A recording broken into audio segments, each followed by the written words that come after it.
কি কাৰণে বাঢ়িছে মানুহে কিয় ভূমি বেছিকৈ ব্যৱহাৰ কৰিবলৈ লৈছে তাৰ কাৰণৰ বিষয়ে জানিব লাগিব নে নাই এতিয়া আমাৰ উত্তৰটো ইয়াত আছে এইটো হয় না প্ৰশ্নটো মাটিৰ চাহিদা দিনক দিনে বৃদ্ধি পাই অহাৰ কাৰণ এতিয়া কাৰণটো হৈছে এয়া মাটিৰ চাহিদা দিনক দিনে বৃদ্ধি পাই অহাৰ দুটা কাৰণ হ'ল প্ৰথমটো হ'ল জনসংখ্যা বৃদ্ধি হয়নে জনসংখ্যা বেছি হৈছে আগতে জনসংখ্যা কম আছিলে মানুহ কম আছিলে মাটিও কম লাগিছিলে এতিয়া জনসংখ্যা বাঢ়িলে নে নাই জনসংখ্যা বাঢ়িলে কিহৰ কাৰণে মাটি বেছিকৈ লাগিব বাসস্থান সাজিব লাগিব নে নাই খেতি বাতি কৰিব লাগিব হয়নে দ্বিতীয়তে অৰ্থনৈতিক প্ৰতিযোগিতা এতিয়া প্ৰতিযোগিতা কম্পিটিশন আহি গ'ল ব্যৱসায় প্ৰতিযোগিতা বাণিজ্য উদ্যোগ এইবিলাক স্থাপন কৰিবলৈ মাটি দৰকাৰ হৈছে নে নাই গতিকে এই দুটা কাৰণত মাটিৰ চাহিদা বৃদ্ধি পাবলৈ ধৰিছে লিখাটো পিছত মই বুজাই দিছো প্ৰশ্ন পিছত লিখিব পাৰিব তবে বৰ্ডলৈ চোৱা চাইছা না আমি আলোচনা কৰি লওঁ কি কি আছে ইয়াৰ লগত মিলাই চাব লাগিব দেই কিতাপখনৰ লগত মিলিছে নে চাই লওঁ প্ৰশ্ন কেতিয়াবা প্ৰশ্নৰ উত্তৰ বেলেগ আহিলে আকৌ খেলি মেলি হ'ব সেইকাৰণে চাই লওঁ 2 নম্বৰ প্ৰশ্নত কি আছে তো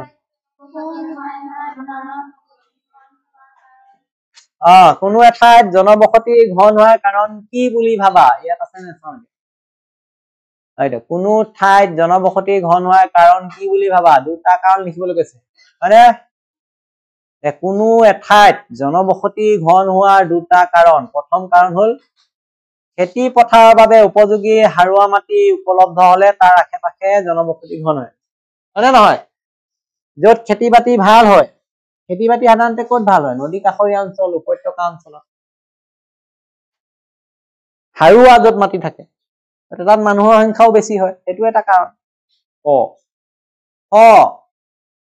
কোনো ঠাইত খনিজ সম্পদ অধিক পৰিমাণে উপলব্ধ হলে তাৰ আশে-পাশে জনবসতি হয় আৰু এটা কথা আছে কোনো এখন স্থান য'ত যদি খনিজ সম্পদ বেছিকে আছে খনিজ সম্পদ য'ত বেছিকে আছে তাতো বেছিকে মানুহ আশে-পাশে বসতি কৰিবলৈ লয় গতিকে এই দুটা কাৰণত কোনো এখন স্থানত বেছিকৈ জনবসতি দেখিবলৈ পোৱা যায় হয়নে এতিয়া গটো কি আছে প্ৰশ্ন ভূমি অৱক্ষয় হোৱাৰ দুটা কাৰণ দৰ্শোৱা ভূমি অৱক্ষয় হৈছে ভূমিবিলাক নষ্ট হৈছে ভূমি গুণাগুণ বিনষ্ট হৈছে ভূমি উৰ্বৰতা শক্তি নাইকিয়া হৈ গৈছে কি কাৰণত হৈছে ইয়াৰ কাৰণ আছে সেইটো আমি চাব পাৰো হয়নে নাই এইটো প্ৰশ্ন ভূমি অৱক্ষয় হোৱাৰ দুটা কাৰণ প্ৰথম কৈছে অপৰিকল্পিত কাৰ্য এইটো কৃষি কাৰ্য উদ্যোগীকৰণ অৰণ্য আৰু ঘাঁহনি অত্যাধিক ব্যৱহাৰ এইবিলাকে ভূমিৰ গুণাগুণ পৰিৱৰ্তন ঘটায় আমি ভূমিৰ ওপৰত যদি অপৰিকল্পিতভাৱে কাৰ্য চলাওঁ যিকোনো কাম কৰি দিওঁ উদ্যোগীকৰণ উদ্যোগ এটা স্থাপন কৰি দিওঁ অৰণ্য ঘাঁহনি বিলাকৰ ওপৰত যদি অত্যাধিক ব্যৱহাৰ কৰো গৰু চৰাওঁ এৰি দিওঁ মুকলিকে তেতিয়াহ'লে এই ভূমি অৱক্ষয় হোৱাৰ তাত কাৰণ হ'ব পাৰে দ্বিতীয়তে খেতি পথাৰত গঢ়ি উঠা ইটা ভাটাৰ দৰে উদ্যোগবোৰেও ভূমিৰ ক্ষতিসাধন কৰে ইটা ভাটা আমি যে ঘৰ বনাও ইটা তাৰ কাৰণে ভাটাবিলাক এনেকুৱা ডাঙৰ ডাঙৰ কৃষি ভূমিৰ আশে-পাশে গঢ়ি উঠিছে আৰু ইটা ভাটাত অকল ইটাই নহয় ইটা বনাওতে বিভিন্ন কেমিকেল দিয়ে ৰাসায়নিক দ্ৰব্য দিয়ে এই দ্ৰব্যবিলাকে আহি যেতিয়া মাটিত পৰে পানীত পৰে ওচৰ কাষৰীয়া এই ভূমিবিলাক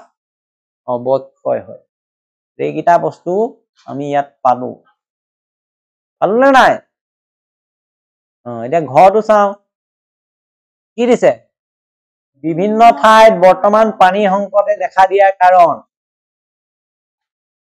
বিভিন্ন ঠাইত পানী সংকটে দেখা দিছে পানীৰ অভাৱ হৈছে মৰুভূমিততো পানী নাই পাবলৈ মৰুভূমিটো প্ৰাকৃতিক সেইটো প্ৰকৃতিয়ে তাৰ পৰিৱেশটোৱে তেনেকুৱা হৈছে শুকান তাত পানী নাথাকে কিন্তু এনেকুৱা হৈছে যে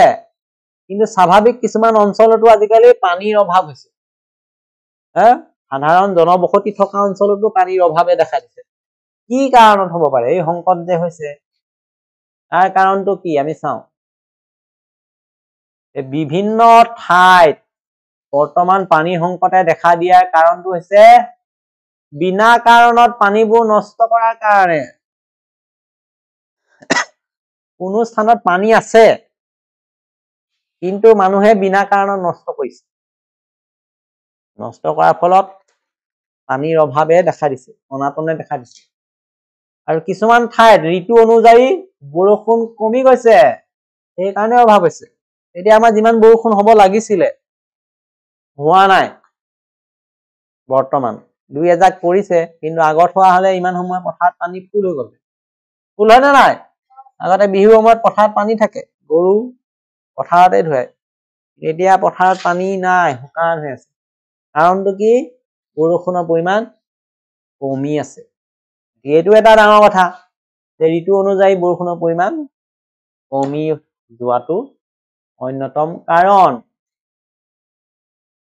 ইয়াৰ পিছত আহিলে শুদ্ধ উত্তৰত চিন দিব লাগে ৰাইট চিন দিব লাগে আৰু ভুল উত্তৰত কি চিন দিব লাগে কটা চিন দিব লাগে ৰাইট টু ইংৰাজীত ভুলটো কি বুলি কয় ইংৰাজীত ৰং ৰাইট এণ্ড ৰং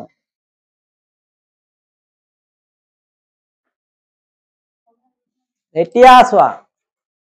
শুদ্ধ উত্তৰত শুদ্ধ চিন তলৰ কোনটোৱে পানী সংৰক্ষণত সহায় কৰে অভাৱতে পানী টেপ খুলি থলে সংৰক্ষণ হবনে নহয় ভূগৰ্ভৰ পানী অত্যাধিক ব্যৱহাৰ কৰিলে সংৰক্ষণ হবনে গতিকে কি কৰিব লাগিব বৰষুণৰ পানী আমি জমা কৰিলেহে সংৰক্ষণ হ'ব জমা কৰি থব লাগিব গতিকে শুদ্ধ উত্তৰ 3 টিক মাৰিব গৈছে তাৰ পিছত আহিলে নিৰ্মল পানী পাবলৈ হলে কি কৰিব লাগিব আৱৰ্জনাবোৰ নৈত পেলাব লাগে নে নালাগে পানীৰ ৰাসায়নিক সাৰ মিহলাব লাগে কি কৰিব লাগিব পানীৰ উৎস প্ৰদূষিত নোহোৱাকৈ ৰাখিব লাগিব এইটো শুদ্ধ হ'ব নে নাই এইয়া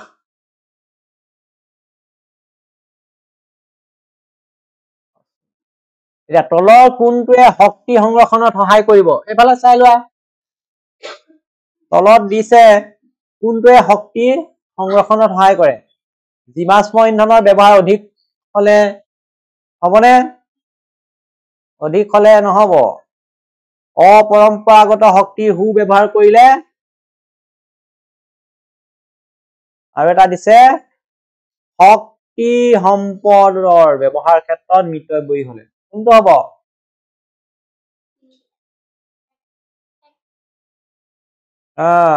এতিয়া বুজি পালা কথাটো প্ৰশ্নটো পঢ়িব লাগিব শুদ্ধকে কিটো সুধিছে প্ৰশ্নটোতে ভুলকে সুধি আছে এতিয়া নকৰে বুলি কৈছে শক্তি সংৰক্ষণত সহায় নকৰে জীৱাশ্ম ইন্ধনৰ ব্যৱহাৰ অধিক হলে সহায় নকৰিব তলৰ দুটাই কৰিব এতিয়া উত্তৰ কোনটো হ'ব একটো হ'ব পৰীক্ষাত ভুল হবলৈ আছেতো কিন্তু ডাইৰেক্ট এইকেইটাহে চাই যাবা তুমি হয় কিন্তু সহায় কৰেটোহে চাই যায় সহায় নকৰাটোহে লিখল কৈছে নে নাই নকৰাটো জীৱাশ্ম ইন্ধনৰ ব্যৱহাৰ অধিক হলে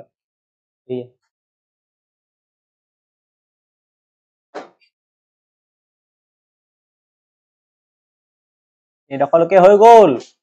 এতিয়া ইয়াত শুদ্ধ উত্তৰ প্ৰথমটো কি বুলি কৈছিলো তিনিটো বৰষুণৰ পানী খটো কি কৈছিলো পানী উৎস প্ৰদূষিত নোহোৱাকৈ গটো কি কৈছিলো জীৱাশ্ম ইন্ধনৰ ব্যৱহাৰ অধিক হলে এইটো কিতাপ যদি আছে এই টিক মাৰি লব পাৰিবা আহিছে না ইয়াত সুবিধা হৈছে আমাৰ ডাইৰেক্ট পাই গৈছো নহলে আকৌ টেবুলে দেখাব লাগে এতিয়া আহিলে 4 নম্বৰ